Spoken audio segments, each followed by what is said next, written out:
Nagpulong sina Pangulong Ferdinand R. Marcos Jr. at Senate President Juan Miguel Zubiri kaugnay sa People's Initiative.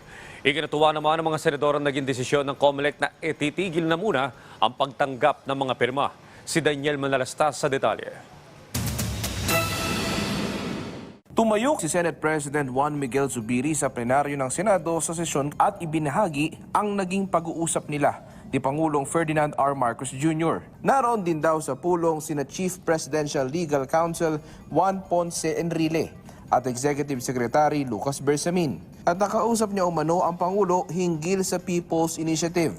As such, the President is set to appeal to the House of Representatives and the other People's Initiatives initiators to stop this dreaded PI or their version of the People's Initiative. Naging senador daw ang Pangulo kaya alam daw nito ang kahalagahan ng bicameralism. Sa pakikipag-usap pa niya sa Presidente, In no uncertain terms, my dear colleagues, the President expressed the need to protect the bicameral nature of Congress, which upholds the system of checks and balances within the legislative branch and strengthens the check and balance between the different branches of government. matapos tila pumabor sa kagustuhan ng mga senador ang usapin sa PI, ayon kay Zubiri, nakahinga raw siya na maluwag. Pero aminado ang mga senador, di pa natutuldukan ang laban. Pero masaya rin sila sa naging pasya ng COMELEC hinggil sa PI.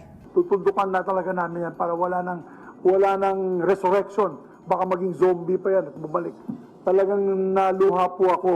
Tayo po'y nagagalak na ang COMELEC ay nagkaroon ng en banc resolution today na titigil na ang pagtanggap sa mga distrito ng ating bansa ng mga napirmahan. Tayo po ay patuloy na magmamatsyag, magbabantay. We will continue to be vigilant na siguruhin na napoprotektahan ang ating demokrasya at karapatan ng ating mga kababayan.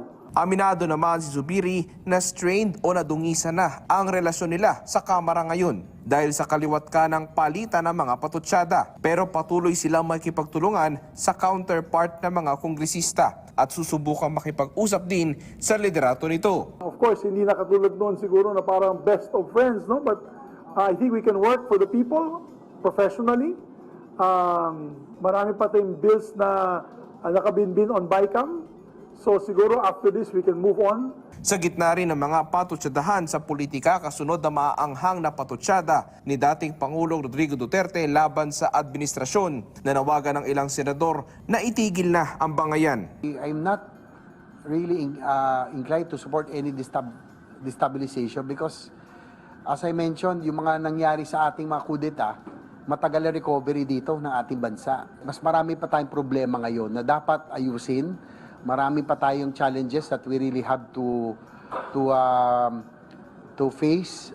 As I mentioned, infrastructure, ang dami nating hahabulin. Namahagi ng kulay maroon ribbon sa Senado at isinuot ito ng mga empleyado at maging ng mga senador. Pagpapakita raw ito ng kanilang suporta para sa institusyon. Daniel Manalastas para sa Morning Show ng Bayan, Rise and Shine Pilipinas.